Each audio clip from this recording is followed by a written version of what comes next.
Sí, doctor. Está Ya, chico. Eh, Bien, cuando hablamos de infección, pues definitivamente los agentes etiológicos son muchos, por lo que una forma de tratar de al menos tener un conocimiento básico es pues agrupándolos, ¿no? Nosotros agrupamos por lo general como gram positivas, gram negativas y los anaerobios. Una forma muy práctica para dar un tratamiento empírico probable, ¿no? Entonces vamos a ver lo que son las infecciones en gram positivos. Es una clasificación de las bacterias, ustedes ya lo han visto, ya lo tienen, lo han hecho infinidad de veces en microbiología, en donde la clasificación pues va a depender de su morfología. Tenemos cocos, bacilos, espiroquetas, ¿no?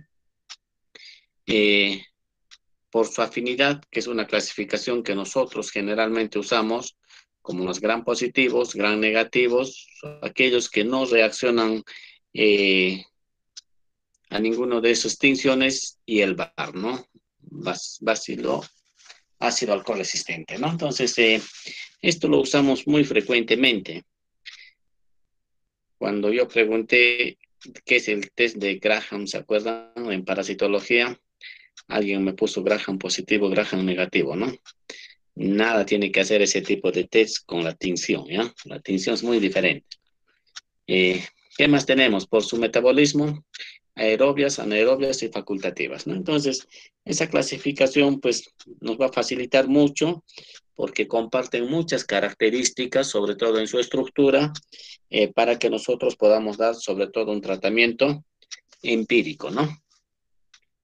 ¿Qué más tenemos? Ahora si hablamos de los gram positivos, todavía lo podemos subclasificar según su forma, ¿no? Tenemos ahí los cocos, y los cocos pues son los principales gérmenes o bacterias que son causantes de infecciones. Uno, porque es parte de la microbiota del ser humano, tanto de piel y de algunas mucosas. Por ejemplo, tenemos el Streptococcus pyogenes, fecales, neumonía, estafilococo aureus, estafilococo epidermidis, ¿no? La mayoría de las infecciones, sobre todo las cutáneas y las o las mucosas, están dadas por los cocos, la mayoría, ¿no? ¿Qué más tenemos en los gram positivos? Los bacilos. Eh, Dentro de los bacilos, pues, tenemos listeria que afecta generalmente en edades muy tempranas o extremas, ya estamos hablando de adultos mayores, ¿no? El Corynebacterium listeria, que también es otro germen, que estaban tratando de que iba a hacer otra epidemia, ¿no? ¿Se acuerdan hace poquito? Pero no, no es así, ¿no? Y los Clostridium. Clostridium tetani, que es el que causa tétano, el perfringes y el difícil, ¿no? Los Clostridium generalmente el cuadro patológico lo dan por sus toxinas. En los anaerobios tenemos los formadores de esporas, tenemos también los Clostridium, ahí tienen los botulini, perfringes y tetani, ¿no? Por eso que el mayor problema de ese tipo de gérmenes no es tanto por la presencia del germen, sino por lo que producen, a la cual conocemos como toxinas, ¿no? Y los anaerobios cocos, como el peftoestreptococo, que es el principal germen colonizador de la boca. Eh, Tenemos, ¿qué más? Peftococcus niger, ¿no? Entonces son algunos gérmenes que nunca lo vamos a ver, pero de alguna otra forma hay que tener conocimiento dónde ubicarlos, ¿no? El peftoestreptococo es el agente causal de las neumonías aspirativas, ¿no? Como vemos, es un anaerobio, ¿ya? Los gram negativos aprovecharemos, si bien es cierto que estamos hablando de los positivos, la clasificación es mucho más sencilla, ¿no? Bacilos y cocos. Dentro de los bacilos tenemos las enterobacterias y las no fermentadoras, ¿no? Y dentro de los cocos, de repente los únicos cocos es la Neisseria gonorrhoeae, que es el gonococo, y lo que es Neisseria meningitidis, como el meningococo, ¿no? Entonces, veremos ya cuando hablemos de gram negativos. Una clasificación que también podría incluirse esto en las micobacterias, los BARS, Mycobacterium tuberculoso, Mycobacterium avium intracelular, Mycobacterium leprae, ¿no? Dentro del avium tenemos infinidad de especies. Las espiroquetas, ya saben, las espiroquetas, las principales que tenemos es el sífilis, treponema, y también tenemos lo que es el leptospirosis, ¿no? Actinomicetos, actinomices israelí, hemos tenido casos de infecciones por actinomicetos y algunos como clamidia, por neumocistis, ya no es carini, ¿no? Es girovesi, que no son bacterias, sobre todo neumocistis es un hongo atípico, pero para tratamientos empíricos pues se le puede considerar ahí, ¿no? Ahí tienen, para que sigan mareándose en la clasificación de los cocos, los gram positivos. En los aerobios tienen estafilococo, estreptococo, enterococo, que son los principales causantes de infecciones, ¿no? Eh, Dentro del estafilococo tenemos el estafilococo aureus, que puede ser oxacilino sensible o oxacilina resistente. Dentro de la oxacilina resistente tenemos intrahospitalario o comunitario, ¿no? El estreptococo, que es el más largo tal vez, Pneumonia piógenes viridam agalactiae. Y el enterococo, que son dos, fecales y faecio, ¿no? En los cocos gram negativos tenemos gonorrea y meningitis. Como ven, estamos hablando prácticamente de 5 gérmenes en todo lo que son infecciones por gram positivos, ¿no?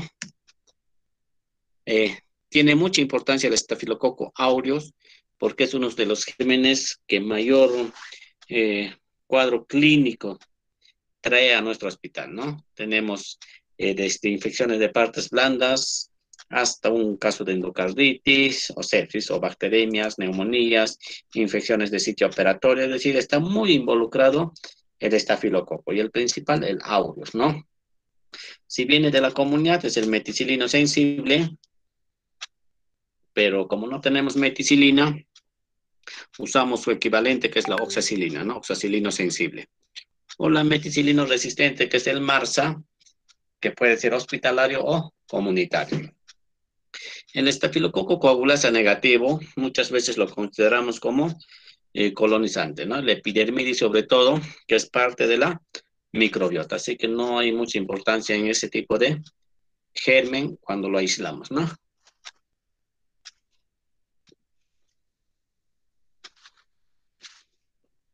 Bien, vayamos al estafilococo.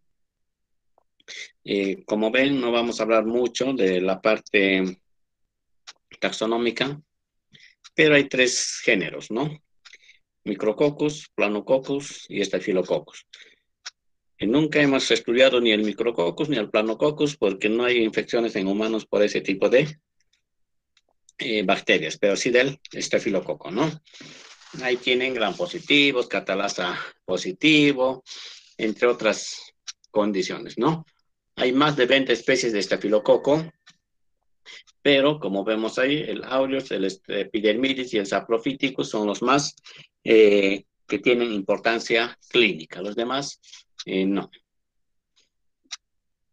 Presentes, como hemos dicho, el estafilococo es parte de la microbiota de la piel y la cavidad oral.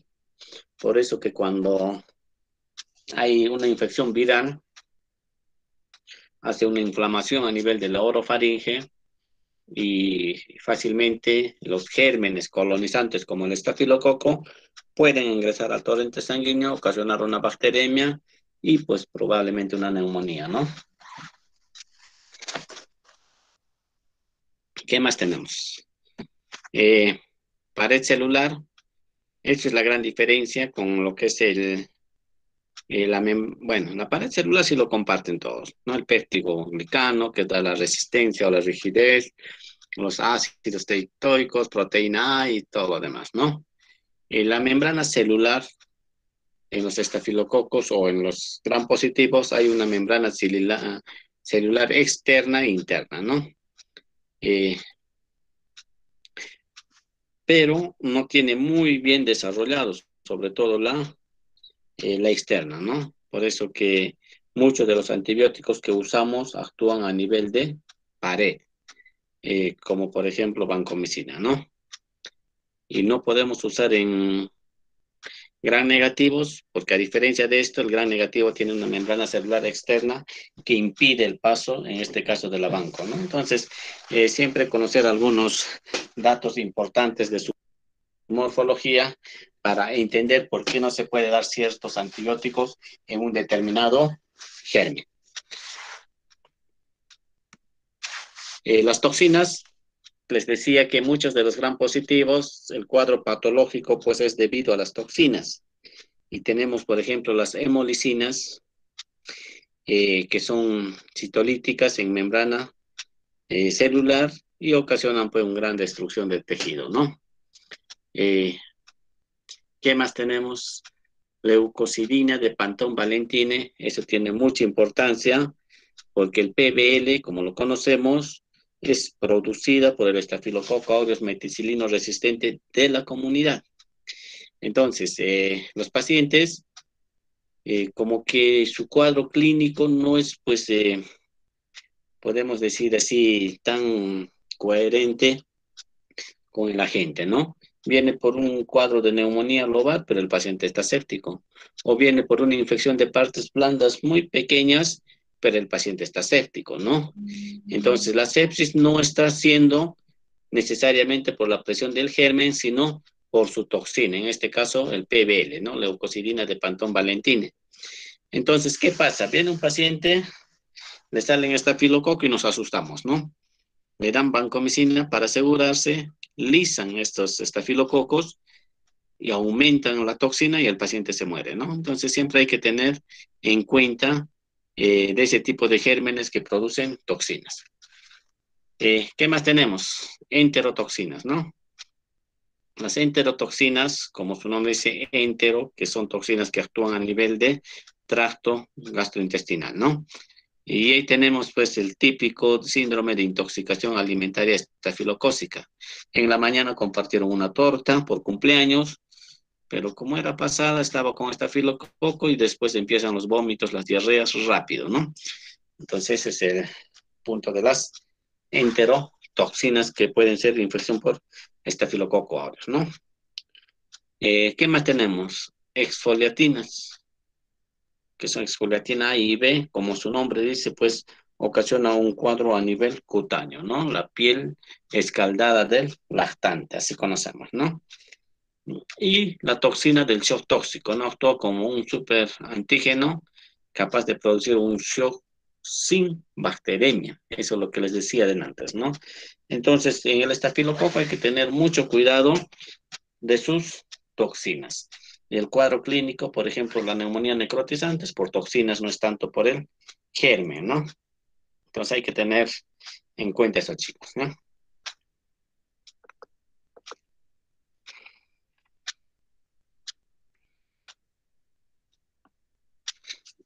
Bien, no solo tienen toxinas, sino tienen enzimas, como la coagulasa, desoxirribonucleasa, lipasa, hyaluronidasa, fibrolisinasa, que son pues enzimas que le ayudan en su virulencia. Y otras como la beta-lactamasa, que ya lo utilizan como mecanismo de resistencia, ¿no? Entonces tenemos penicilinasas, beta-lactamasa de espectro ampliado, beta-lactamasa de espectro extendido, ¿no? Los BLES, los famosos BLES. Esos son enzimas que producen la célula para uno utilizar las células huésped y el otro para usar como mecanismo de resistencia, ¿no? Entonces, como ven, en los estafilococos es necesario conocer ese tipo de enzimas si es que quieres leer un antibiograma, por ejemplo, ¿no? Hay que conocer, ¿no? Bien, chicos, esto ha sido una forma muy general de enfocar los gram positivos. Vamos a hablar de algunas enfermedades, eh, podemos decir así, que por epidemiología, pues tiene mucha frecuencia, ¿no? El asociado a estafilococo aureus.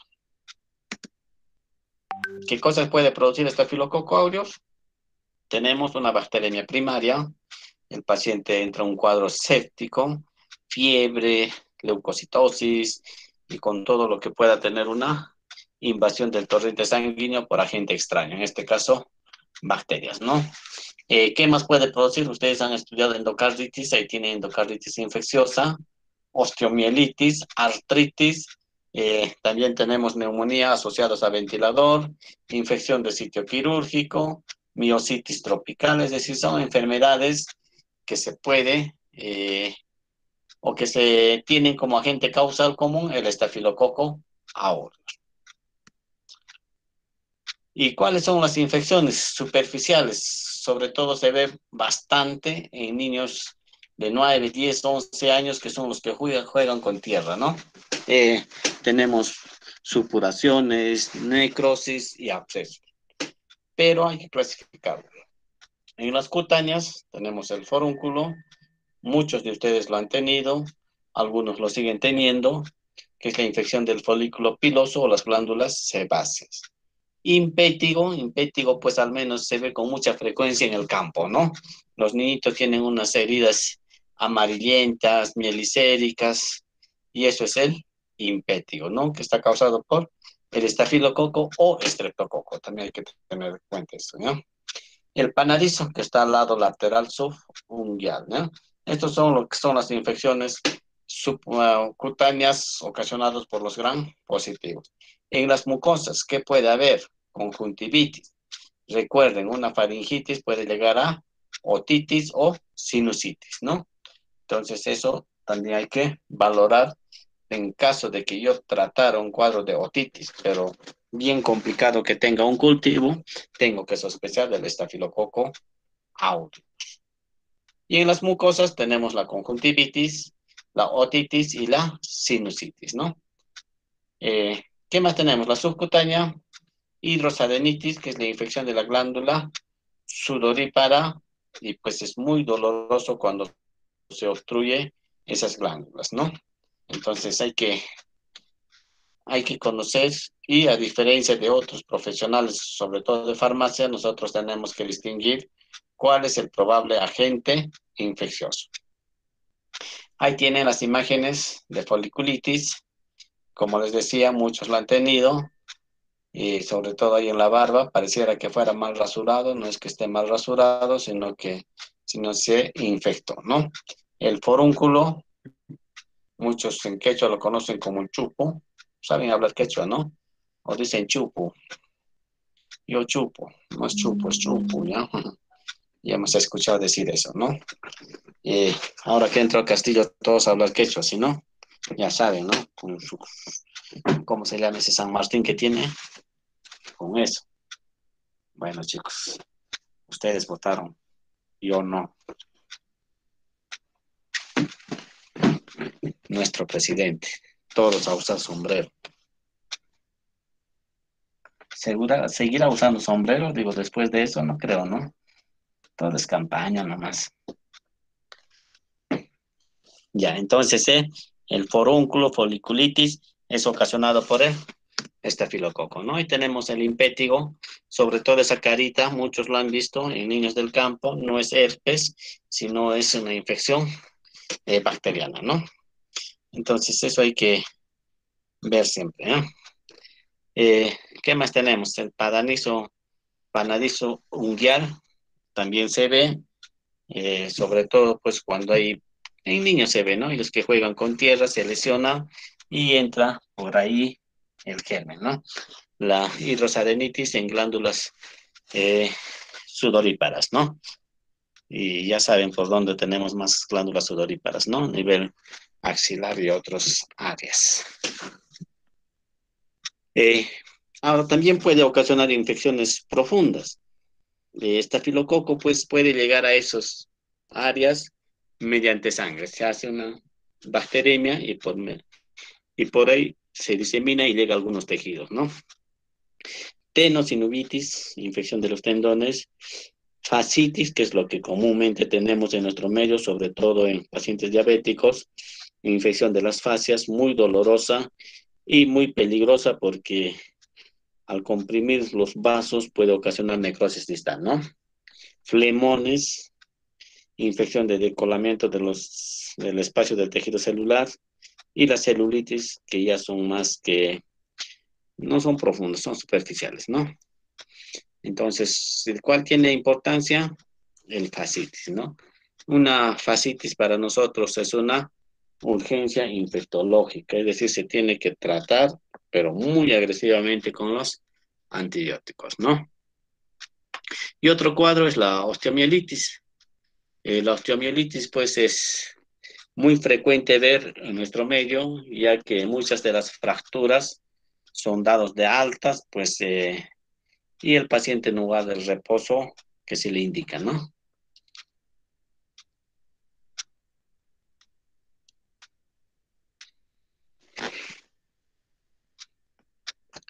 Ahí tienen la diseminación hematógena, que es la más frecuente en niños, y miren dónde puede llegar, metáfisis y huesos largos, ¿no?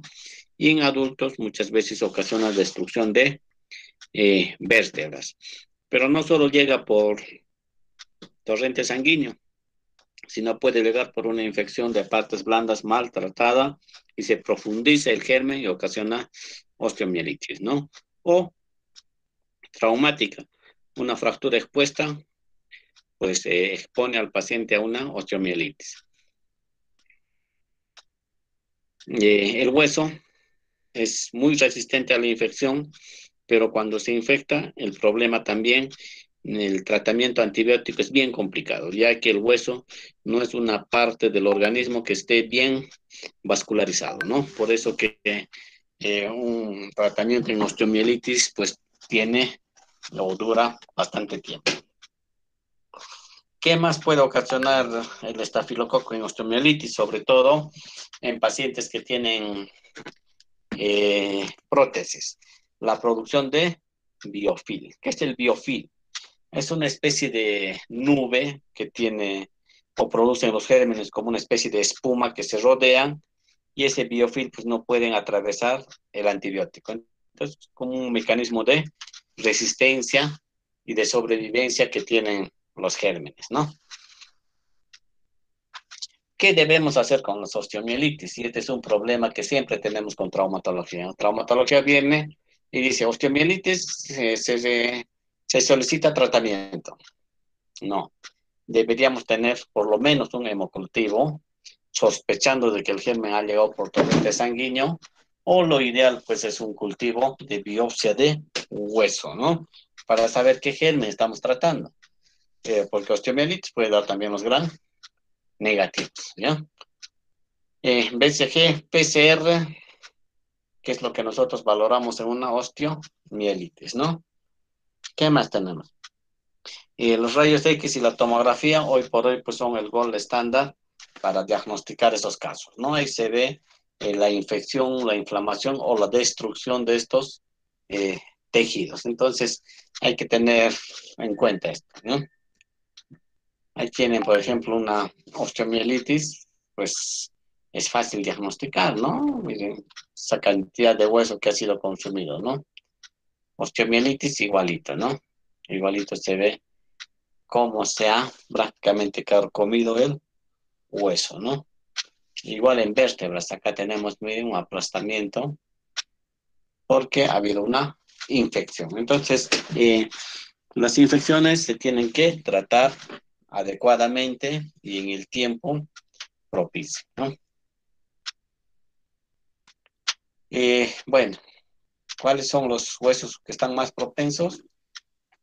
Todas, definitivamente son todas, ¿no? Y el microorganismo es el estafilococo, como ven, ¿no? Acá el estafilococo. ¿Qué le vamos a dar de tratamiento? Cuando piensen en gram positivos, piensen en oxacilina o dicloxacilina si es vía oral y si no, vancomicina, ¿no? Entonces acá nos ponen oxacilina, una cefazolin, que es una cefalosporina primera y vancomicina. Nosotros a veces nos quedamos con oxa o con banco, ¿no? Dependiendo de su resistencia. No estoy diciendo que vancomicina es mejor que oxacilina, ¿eh? Eso tienen que tener muy en cuenta, porque ahora el paciente entra por emergencia, mero banco, todo es vancomicina y meropenem, no es así. Hay mayor mortalidad de tratar un germen sensible con banco que con oxacilina, ¿no? Sepsis es otro cuadro que constantemente lo vemos, sobre todo en las UCIs. ¿Por qué mayormente en UCIs? Porque en UCIs son invasivos, le ponen catéter por todos los agujeros que encuentren. Así que chicos, si tienen algo, tienen que entrar, como a mí, nos van a desvirginar por todo lado, ¿no? Disculpen la expresión, pero es así, ¿no? Les ponen sonda por todos los agujeros. Así que no les deseo. Lo bueno es que no te acuerdas, ¿no? No te acuerdas, sí, pues, porque te sedan. Ya. Entonces, estafilococo puede ocasionar bacteremias y muchas veces nosocomiales decía en UCI por la invasión que se hace, ¿no? Antes les decía que estafilococo puede estar en la piel y como ya hay ese traumatismo, ingresan por ahí. Adquirido en la comunidad, sí, mayormente seguido de un cuadro gripal, viral, o de unas lesiones a nivel de piel. ¿Quién no se ha caído en el campo, no? A cuidados terciarios, asilos, guarderías, etcétera. Eso mayormente ya son podemos decir así, por vómites, ¿no? ¿Cuáles son los factores de riesgo? Catéter intravasculares. Nunca vas a encontrar un paciente en UCI que no esté canalizado, ¿no? Uso de drogas endovenosos. Algunos todavía la están entrando ahí. Prótesis o cuerpos extraños, que es otro de los factores de riesgo para una bacteria por estafilococo. Las hemodiálisis, ya que utilizan una máquina y también utilizan catéteres intravenosos o intravasculares, ¿no? Entonces, en ese tipo de pacientes yo tengo que sospechar que su cuadro clínico puede ser dado por el estafilococo.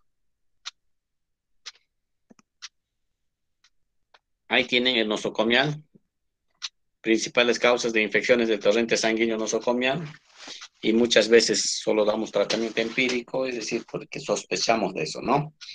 Ya hemos dicho mayores usos de catéteres intravasculares, la mayoría son ancianos comorbilidades. ¿Qué más? Complicaciones severas, sobre todo cuando hay émbolos sépticos y pueden llegar hasta una endocarditis, artritis, meningitis, neumonía.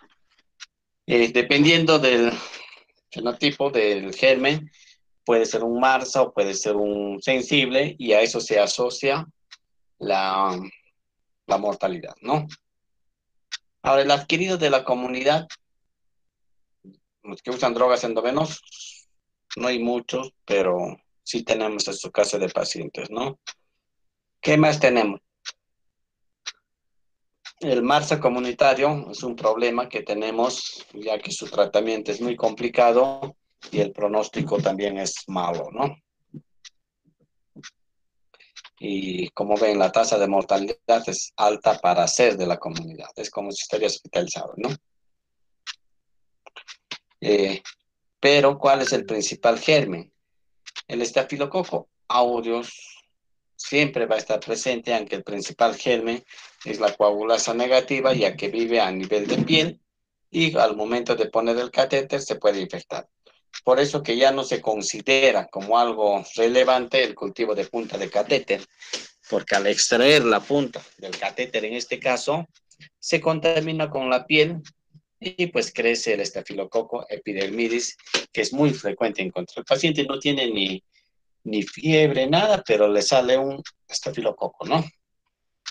Entonces siempre hay que pensar o exigir al laboratorio que nos digan estafilococo aureus, epidermidis, estafilococo, ¿qué más?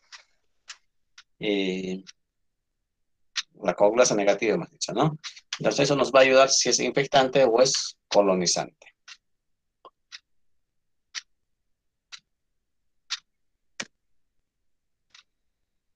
Endocarditis han hecho como 200 diapositivas, creo, pero también el principal germen es estafilococo, ¿no? Recuerden cuando hablábamos del repaso de endocarditis, les decía, si tienen endocarditis, ya sin pensarlo, denle un banco más gente, ¿no? De ingreso, ¿ya? Porque es así el tratamiento.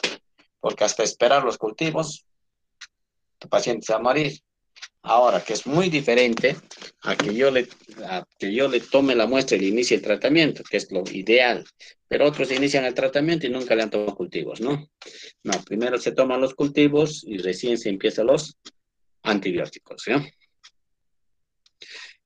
Ya saben que mayor sensibilidad tiene la ecocardiografía transesofágica, ¿no? ¿Qué más tenemos? Ya saben los criterios de endocarditis, no vamos a repetir. Y los signos que se podría decir que no siempre se presentan, ahí tenemos hemorragia en astilla, nódulos de Osler y las lesiones, ¿no? Las lesiones de Hanaway, ¿no? Entonces, eso nos puede hacer sospechar, no hacer el diagnóstico. ¿Alguna pregunta, chicos, al respecto? ¿Todo bien? ¿Todo se entiende? ¿No tienen sueño? ¿Me escuchan, chicos? Todo bien, doctor. Da sueño a estas horitas, ¿no? Será por lo que está soleando y almorzó hace poco, pero creo que les va a pedir 15 minutos para dormir. Ya, mentira. Mejor me como mi naranja. ¿Han visto el partido, chicos o chicas? Las chicas son más entusiastas ahora. Antes no Sí, podían doctor. no podían ni pronunciar la Padula, ahora la Padula es el presidente, ¿no? Ni qué Castillo, nadie. No más pérdidas en un equipo que juega bien, o algo así, creo que estuve viendo. Interesantes, solo que pensé que iba a jugar a las 9 y 8 de la noche y me demoré en el hospital. Me perdí el partido. Pero va a haber muchos, ya inicia la Copa América y veremos. La pregunta es cuándo volveremos a jugar. Yo parece que ya no, ya. Ustedes, no sé, juegan solo por virtual también, ¿no? Hasta el fútbol ahora es virtual. Así que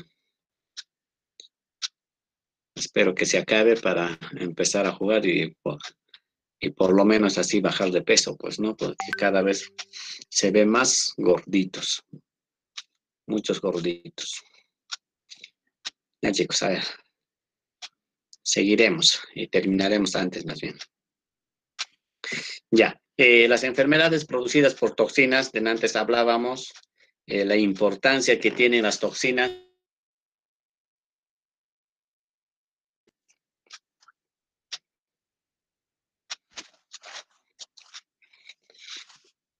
Tenemos el síndrome de piel escaldada, envenenamiento estafilocócico y el shock tóxico. Dentro de muchos, pues lo que más vemos, sobre todo en emergencia, ¿no? Ahí tienen el síndrome de piel escaldada. Los niñitos llegan así y pareciera que lo hayan quemado, ¿no? Sobre todo en menores de 5 años. La causa es la exfoliatina A y B. Inicialmente es como una enfermedad escarlatiforme, se inicia con pequeñas pápulas que se rompen y pues aparece eso, ¿no? Las expresiones clínicas de síndrome es el impétigo buloso y la fiebre escarlatina estafilocócica. Es decir, el niño está en fiebre, chocado y con esas lesiones. Entonces, cuando vean eso, ya sospechen en estafilococo. Ahora, el problema es ¿qué le damos? Si yo le doy oxacilina o le doy banco, voy a alisar a los estafilococos y voy a aumentar las toxinas, ¿no? Entonces, para eso tenemos pues clinesolid, clindamicina, que tienen cierto efecto, podemos decir así, neutralizante de las toxinas, ¿no? El envenenamiento estafilocócico presenta vómitos, diarrea, después de los alimentos contaminados, ¿no? Es muy terrible porque eso ocurre generalmente cuando consumen pues un grupo de personas, una torta o un alimento, ¿no? Hay que tener mucho cuidado con eso porque los síntomas aparecen rápido, unos 5 horas, ¿no? ¿Qué han comido? En la mañana chocolate, torta de chocolate y después toda la tarde están con eso.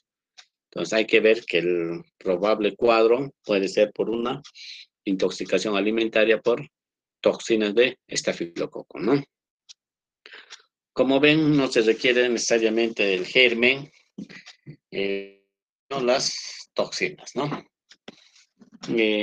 Las diarreas no se tratan, tengan muy en cuenta eso, sino aquello que presente moco y sangre, que sí se podría optar por usar antibióticos, pero mientras tanto, mientras no tenga esos síntomas, solo es hidratación y se autolimita, ¿no? La mayoría de las diarreas se autolimitan, no necesitan tratamiento antibiótico. Síndrome de shock tóxico estafilocócico, como ven, es muy antiguo esta enfermedad, reportado en 1980.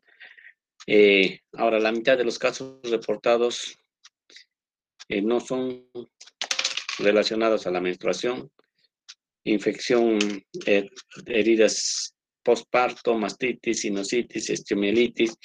Es decir, hay muchas enfermedades que pueden ocasionar este cuadro, ¿no? Nosotros vemos muy frecuentemente este shock tóxico estafilocócico, sobre todo en aquellas pacientes que se han sometido a un legrado, al cual se les ha indicado que deben guardar reposo, pero se han dedicado a sus actividades y pues el estafilococo ingresa por ahí y muchas veces causante de muertes maternas, ¿no? Igual ocurre en el parto. Entonces hay que tener mucho cuidado con los partos, ¿sí? Una sinusitis que muchas personas tienen, yo creo que alguien en la familia, siempre alguien ha tenido sinusitis, ¿no? Y también se descuidan. Profundizan esas toxinas y pueden dar el shock tóxico que puede ser hasta fatal. ¿Cómo voy a yo identificar ese síndrome de shock tóxico? Como cualquier otro cuadro de shock, ¿no? Vómitos, diarrea, rash dérmico, dolor muscular, hipotensión, falla multiorgánica, se muere. Siempre evoluciona así, ¿no? ¿Y por qué náuseas, vómitos, diarrea? Porque los que están asociados a este cuadro son las enterotoxinas. Por eso que primero afecta a nivel gastrointestinal, ¿no? ¿Qué más tenemos? Ahí tienen el cuadro, o podemos decir así, los parámetros por los que yo debo medir, ¿no? Fiebre, hipotensión, rash, descamación y la falla multiorgánica, ¿no? Entonces, siempre tener en cuenta en pacientes chocados que puede ser ocasionado por el estafilococo, ¿no? Ahí tienen el rash, ahí tienen la descamación, como si fuera un guante, se empieza a pelar la mano, ¿ya?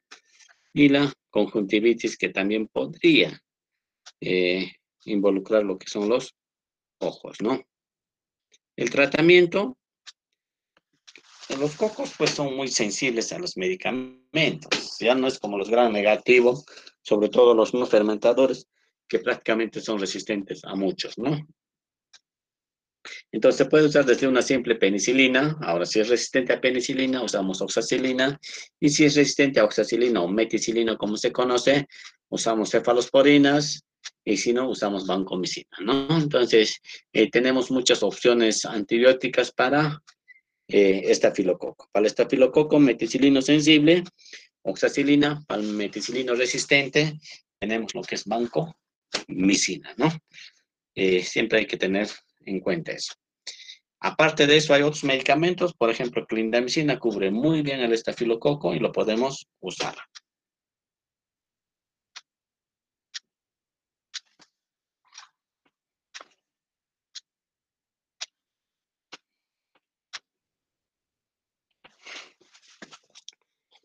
Ahí tienen una neumonía por estáfilo, como ven, con cavitaciones, necrosis, o también puede haber hasta necrosis distal por estafilococo, ¿no?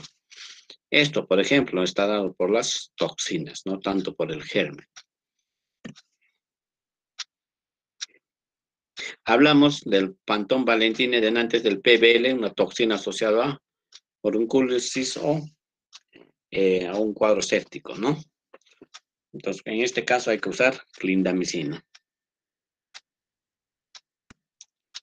Ahí tienen el 5% de todas las especies producen PBL asociada a severa neumonía necrotizante o estiomielitis o infección de partes blandas severas, ¿no? Entonces, eso hay que tener siempre en cuenta.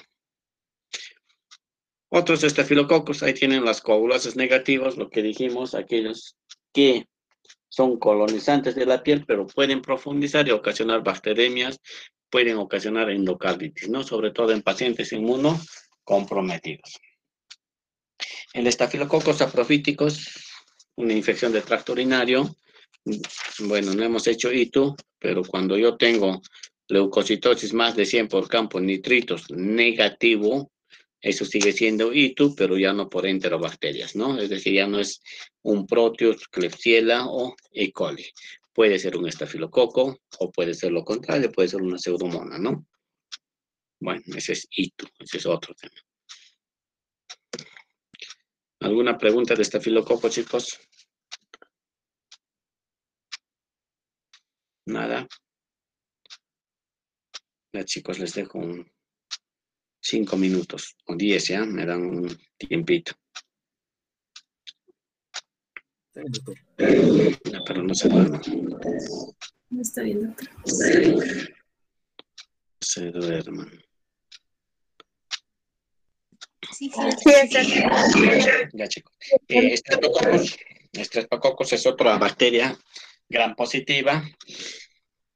Y pues muchas de las patologías, sobre todo dérmicos, están relacionadas con el streptococo, ¿no? Y ahí tenemos parte de la microbiota de la orofaringe y el tracto gastrointestinal. Por eso, pues, que no nos sirven los cultivos de esputo, porque ahí puede crecer estreptococo y no necesariamente indica que sea patógeno, ¿no? Puede ser parte de la microbiota. ¿Qué más tenemos? Ahí tienen las características, catalasa positivo, o digo negativo, mayoría aerobios y crecen en agar sangre. Bueno, esto ya es microbiología, ¿no? El problema que tenemos con estreptococo es la clasificación.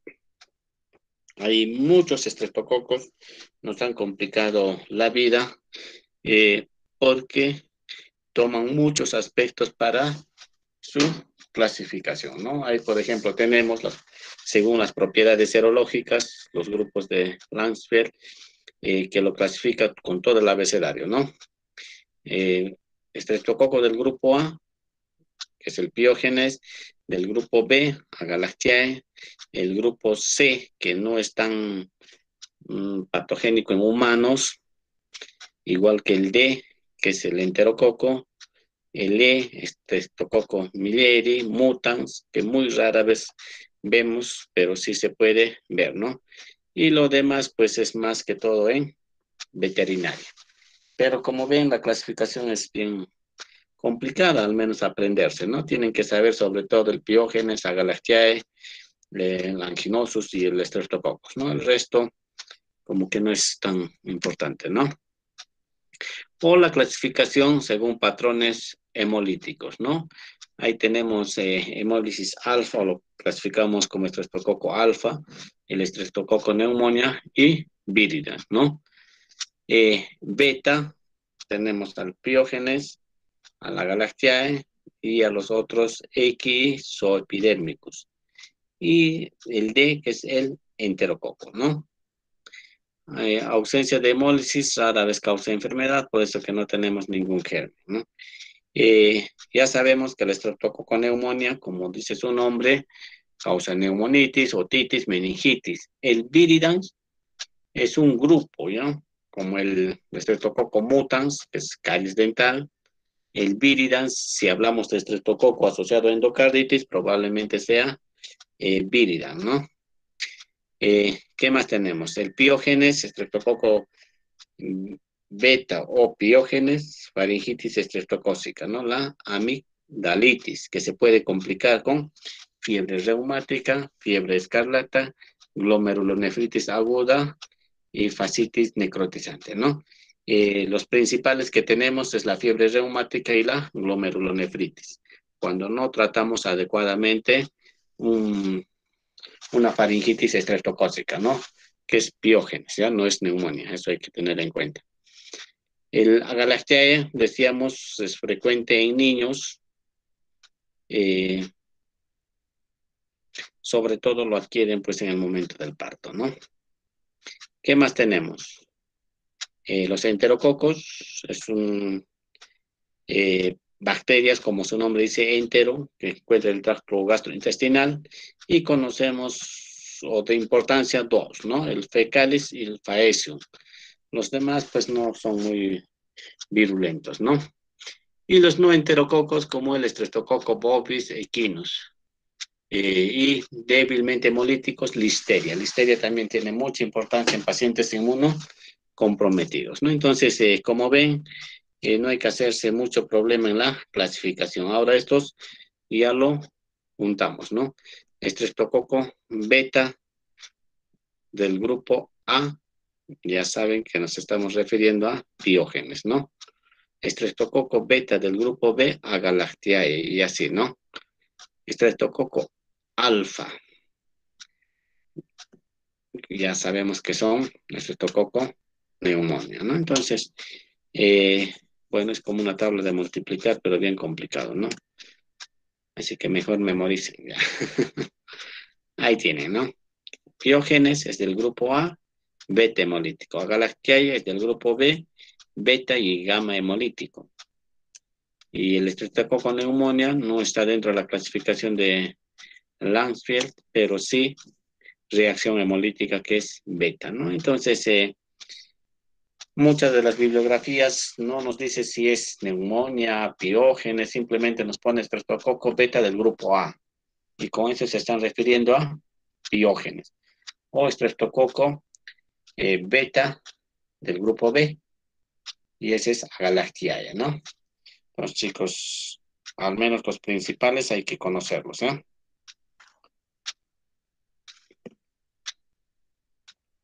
Y cuando digo los principales, ahí tienen. Así que ya deben saber que estos cuatro a qué grupo pertenecen para identificarlos taxonómicamente, ¿no? Neumonía, piógenes, vírida, Agalactiae. El estreptococo neumonía, o neumococo como lo conocemos, puede afectar a los senos paranasales, ocasionando sinusitis, puede llegar por vía ascendente al oído medio, ocasionando una metitis aguda, o puede ingresar al pulmón, ocasionando neumonía, ¿no? Que son los tres principales áreas o órganos donde puede llegar. Pero puede haber una bacteremia por estreptococo. Hace una bacteremia, hace una sepsis y por sangre puede llegar a pulmón, no necesariamente ingresa por la mucosa nasal, ¿no? Puede llegar al sistema nervioso central, ocasionando meningitis. Puede llegar a articulaciones, ocasionando artritis, al pericardio, pericarditis, u otras áreas que se podría considerar, ¿no? Entonces, es como ese cuadrito nos resume la fisiopatología, cómo puede llegar a diferentes órganos y ocasionar el cuadro clínico, ¿no? El piógenes, decíamos de antes, sobre todo está muy asociado pues a infecciones de partes blandas, ¿no? Por sus enzimas. El hialuronato, todo eso pues hace que pueda ingresar fácilmente, ¿no? ¿Qué más tenemos acá? Estreptolicinas y todo lo demás, ¿no? Las infecciones primarias, piógenes, si bien es cierto que lo asociamos más a pioderma, celulitis, fascitis, fiebre escarlatina, también puede ocasionar faringitis o otitis media aguda o sinusitis, ¿no? Entonces, nunca esperemos que un determinado germen siempre infecte a un área definida, no, puede ocasionar otros cuadros clínicos. Fiebre puerperal, ya dijimos, estáfilos denantes, ahora estrepto, que están muy asociados a eso, ¿no? Y las secuelas no supurativas, decíamos, una faringoamigdalitis maltratada puede terminar en una fiebre reumática o una glomerulonefritis post-estreptocócica.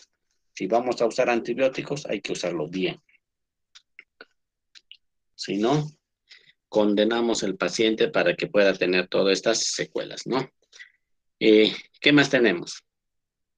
Bacteremia por el estreptococo piógenes, mayormente secundaria infección de partes blandas, decíamos, faringe o donde esté, y puede ocasionar, pues, cuadros sépticos por bacteremia y ser mortales, ¿no? Riesgo para infecciones por gérmenes, o en este caso estreptococo del grupo A. Quemaduras, ya no hay la piel intacta que puede evitar el ingreso de este germen. Infección por virus de varicela, recuerden que la varicela hay una disrupción de tejido y eso permite pues el ingreso, ¿no? Neoplasias malignas, sobre todo por la inmunosupresión, edad menores de 12 años y un trauma con herida abierta, ¿no? Entonces, ellos pueden hacer sepsis por estreptococos.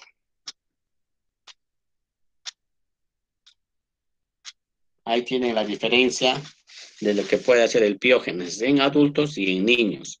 En adultos mayormente es cutáneo, celulitis, erisipelas, fascitis, infección de tracto o bacterias como conocemos, ¿no? Del torrente sanguíneo. En niños, faringitis, fiebre escarlatina, impétigo, glomerulonefritis postestreptocócica, fiebre reumática y bacterias, ¿no? Entonces, al niño definitivamente que va a afectar más porque su sistema inmune no es tan maduro como del adulto, ¿no?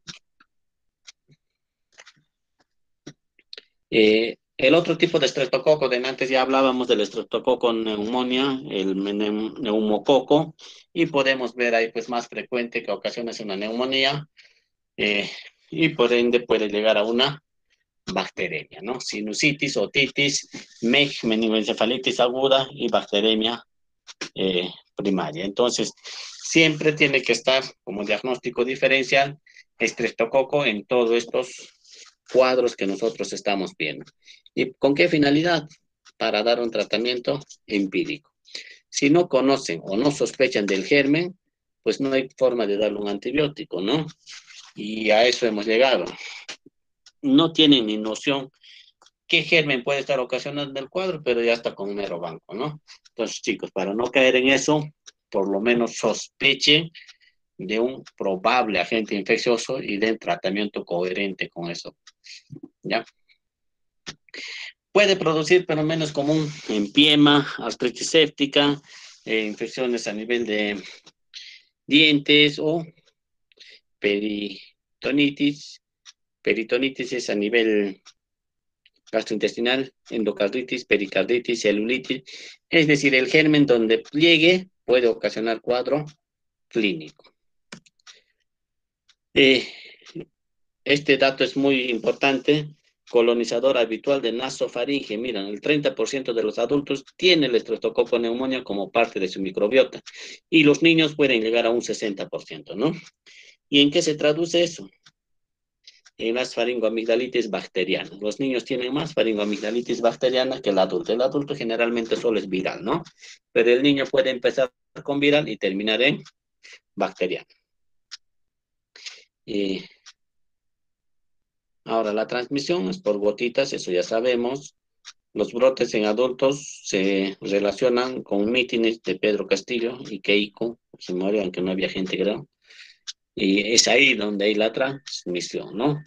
Siempre es de persona a persona, no le echen la culpa a su animalito, a su perrito, a su gatito. No, si yo no salgo de la casa, solo estoy con el perrito, mentira, ¿no?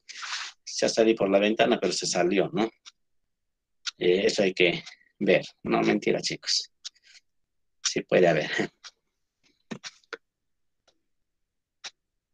Ahí tienen por qué neumococo ocasiona un cuadro clínico, ¿no? Siempre, frecuente. Resistencia a fagocitosis, es parte de la microbiota, recuerden, por eso que vive ahí. Se multiplica en todos los tejidos y tiene mecanismos de evasión del sistema inmunológico, ¿no? Ahí tienen las enfermedades, son muchas, pero entre ellos, pues, llama la atención déficit de inmunidad humoral, ¿no? Es decir, asplenia, esplenectomía, drepanocitosis, todo aquello que haga alteraciones a nivel de lo que es el sistema inmunológico humoral, ¿no?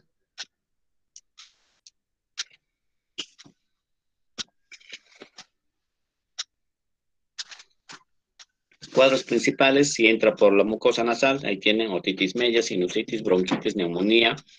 Si no termina en neumonía, puede pasar a una bacteremia, y una bacteremia puede llegar a meningitis, otros como artritis, peritonitis, endocarditis, y puede comprometer la vida, ¿no? Pero mayormente pues está a nivel de tracto respiratorio superior, ya que es parte colonizante en esa zona y se puede volver infectante si es que se dan las condiciones. El Streptococcus viridans es otro. Como vemos, son colonizadores de las vías respiratorias superiores y de la boca, así que si le sale cultivo y el paciente no tiene síntomas, no se asusten. Es parte de la microbiota del tubo digestivo y el aparato genital. Así que no todo lo positivo en un cultivo significa infección, sino puede ser colonización, ¿no? Es escasa el cuadro clínico que pueden dar Viridan, pero pues dependiendo mucho del sistema inmunológico, puede producir pues enfermedades, ¿no?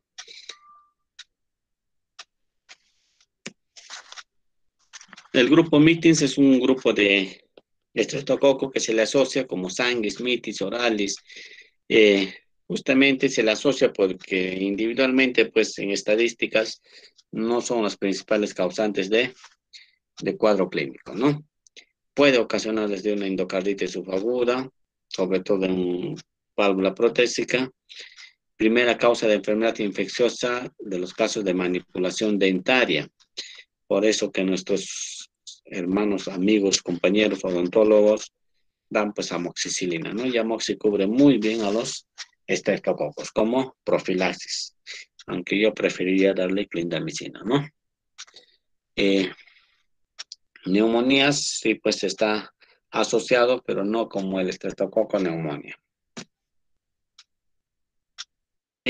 Solo como resumen de algunos, Viridan, por ejemplo, el grupo Milleri, tenemos anginosus intermedios, pueden estar con abscesos hepáticos, pulmonares, cerebrales, ¿no? El mutans, infecciones dentarias como los caries. El enterococo es otro de los gran positivos del grupo D, según la clasificación, que es pues un agente etiológico de mucha importancia, sobre todo en infecciones abdominales, ¿no? Tenemos dos tipos, el enterococo fecalis y faecio. ¿Ya? Aparte de el cultivo que nos puede indicar eso, los antibiogramas nos pueden hacer sospechar, ¿no? Generalmente buscamos ampicilina, si es ampicilina resistente es faecio, si es ampicilina sensible es fecales, ¿no? Bueno, algunas características que tiene. Enterococcus fecalis faecium puede estar asociado a infecciones de vías urinarias y bacteriemias intrahospitalarias y endocarditis, es decir, se vuelve infectante algo que era colonizante, ¿no? Ahí tienen que puede ocasionar bacteremias, endocarditis, infección de sitio operatorio, infecciones intraabdominales y pélvicas. Mayormente los cuadros son a nivel de cavidad. Y menos comunes, meningitis y sepsis neonatal, ¿no? Pero cuando hacen bacteremia, pues pueden llegar a cualquier otro organismo, ¿no? Pues por epidemiología sabemos que el fecalis es casi un 90% del cuadro y el faecio un 5 a 7%, ¿no? Tenemos otros enterococos como Durans, Avium, Gallinarum, son muy resistentes, pero no es tan virulento, ¿no?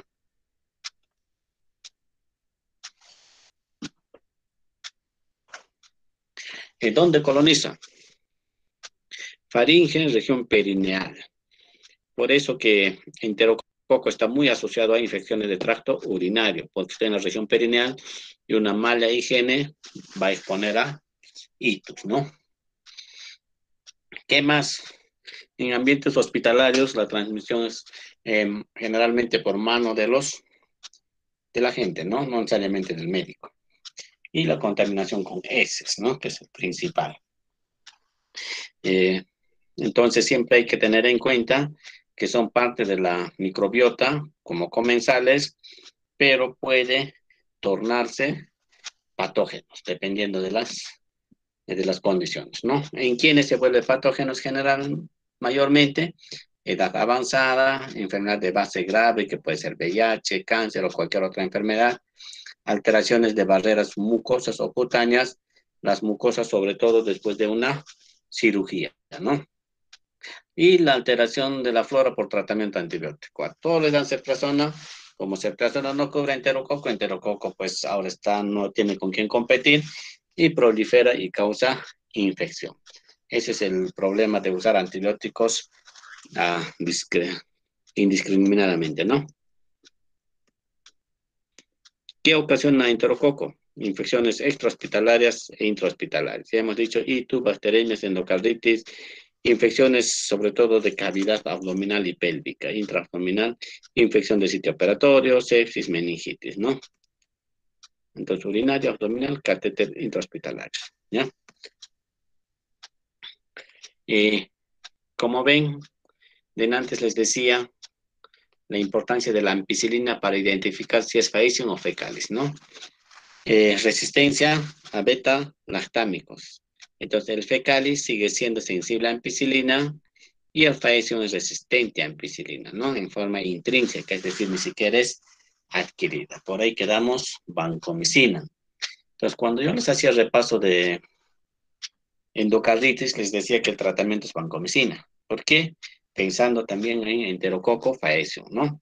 Estrepto, enterococo y estafilococo son los principales agentes, entonces le doy banco, pues, de una vez para asegurarme, ¿no?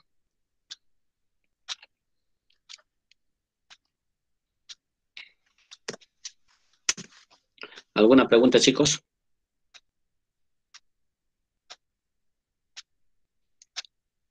¿Algo? ¿Algo más, chicos? ¿Me escuchan? Todo claro, doctor. Ya no más, como quien dice, ¿no? Ya, chicos, tenemos ¿cuántas clases? 3 clases está bien, ¿no? Porque la entrega creo que es desde el, no sé, creo desde el 4 hasta el 8 o algo por ahí. Desde el 28. Desde el 28 es la entrega. Sí, doctor, hasta el 4. Entonces tenemos 2 clases nomás ya. 16, 23. Y el examen el 30, ¿no? Ya, chicos, en eso quedamos, ¿ya?